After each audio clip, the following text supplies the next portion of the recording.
hansı reaksiyadan alınan duzun suda məhlulunda qələvi mühit yaranır? Uşaqlar, qələvi mühit yaranması üçün biz qayda bilirik ki, əsas güclü olmalıdır, turşu zəif olmalıdır. A variantında biz güclü əsas görürük. A variantından hansı duz alınacaq uşaqlar?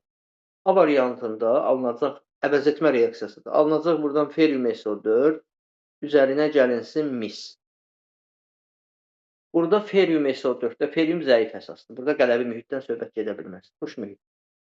Qələvi mühit olması üçün metal güclü olmalıdır. B variantında hansı duz alınacaq, kim deyər? Orada natrium xlorla birləşəcək, natrium. Qələvi mühitdir. Orada qələvi mühit deyil. Neytral. Natrium da güclüdür, xlor da güclüdür, olmaz uşaq. C variantına baxıram. C variantında kalium klor üçün parçalanması, bunun oksigenin alınması mövzusunda öyrənərik.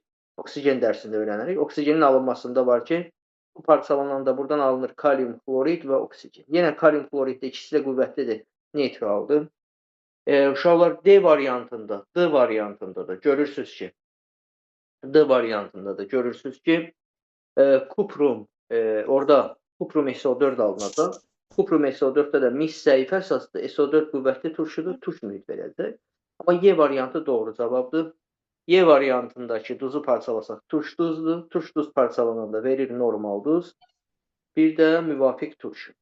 Burada verəcək karbonat. Karbonat turşu da davamsız olduğuna görə bilirsiniz onu karbon qazı üstə su kimi göstərir. Burada natrium karbonatda natrium qüvvətli əsas, CO3 zəif turşudur. Ona görə buradan qələvi mühit alınacaq. Y variantı.